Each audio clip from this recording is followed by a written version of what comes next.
Hi, I want to introduce you to a new course that Seller Accountant has just released. It's called Amazon Accounting, How to Gain Visibility into Your Business. Most sellers hate accounting, period.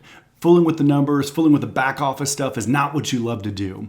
But as soon as you decide that your venture is a real business, it's how you're going to make your living. It's not a hobby anymore. Knowing where your money is and whether you're making money or not is absolutely critical, and there's no excuse not to have good books. That's the only way you can know whether you're making money in the long run. And so this course is going to be a step-by-step guide that's going to show you exactly how to set up your QuickBooks Online account, how to grab the sales from Amazon and your other sales channels easily, and how to create investor grade, accrual basis books that you can look at and very easily know whether you're making money or not, where your money's going, to know if somebody's double charging you, that kind of stuff. You just have to have great bookkeeping to be able to answer these questions.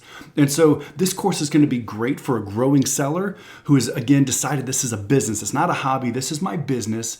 And this growing seller isn't quite ready to outsource their accounting to a team like mine, like Seller Accountant. They're not quite ready to hire an employee to do this internally, but what they do want to do is to have better visibility into their business. This course could also be good for a scaling business owner that needs help holding their accounting team accountable. How do I know that my team's doing it correctly? This course could be a really powerful tool in your tool belt to help you hold your team accountable. What I'm hoping is that this course is going to serve you, is going to give you better visibility into your business, and that you're going to be able to achieve your goals and make more money and actually keep more of it. Take care.